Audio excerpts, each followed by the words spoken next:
নমস্কার বন্ধুরা, আমার চ্যানেলে আপনাদের সবাইকে স্বাগত জানাই। আজকে আমি তৈরি করে দেখাবো এগলেস টুটি ফ্রুটি কেক। তাহলে আসুন আজকের এই রেসিপিটা দেখে নেওয়া যাক। আমি এখানে একই কাপ মেপে সব উপকরণ নিয়ে নিচ্ছি। প্রথমে নিয়ে নিলাম হাফ কাপ সাদা তেল আর নিয়ে নিচ্ছি হাফ কাপ পাউডার সুগার।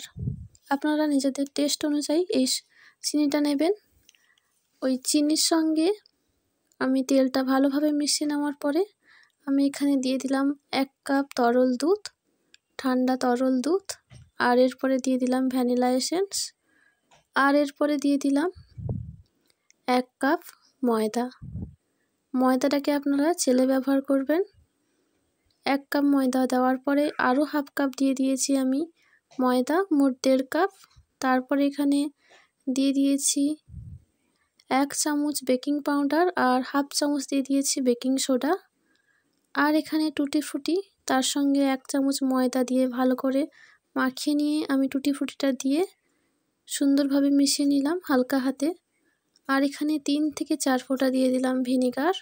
এরপর আমি এখানে একটা সিলভারের বাটি নিয়েছি, আর এই বাটিতে তেল দিয়ে তারপর ময়দাটা চারপাশে ভালো করে লাগিয়ে নিয়ে একটা কাগজ এভাবে গোল করে কেটে নিচে দিয়ে দিয়েছি। তারপরে আমি ব্যাটারটা দিয়ে দিলাম। আর অন্যদিকে আমি গ্যাসে 10 মিনিট আগে লো ফ্লেমে একটা কড়াইতে একটা ছোট বাটি বসিয়ে দিয়েছি।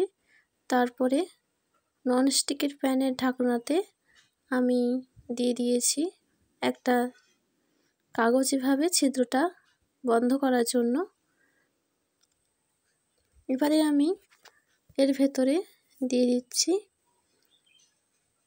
বাটিটা বসিয়ে দিচ্ছি, আর এর উপরে আমি কিছুটা টুটি ফ্রুটি দিয়ে দিয়েছি।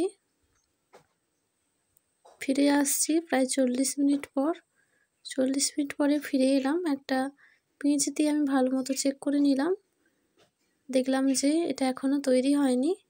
আরও 10 মিনিট পরে ফিরে আসছি, কারণ পিঁচের গায়ে ব্যাটার লেগেছিল।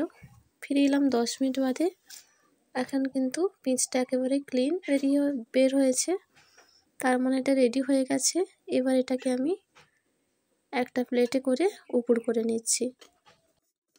যেহেতু এই বাটিটার গায়ে ময়দা ছেটানো ছিল, তাই এটা খুব সহজেই বেরিয়ে এলো।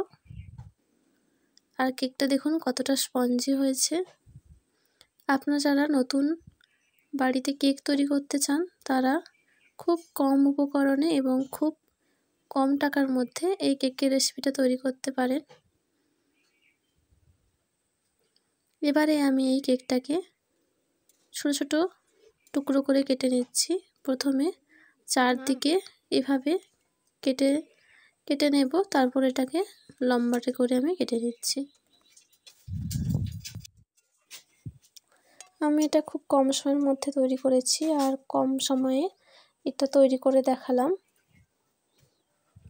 আমার এই রেসিপিটা যদি আপনাদের ভালো লেগে থাকে, তাহলে আমার চ্যানেলটাকে সাবস্ক্রাইব করতে একদমই ভুলবেন না।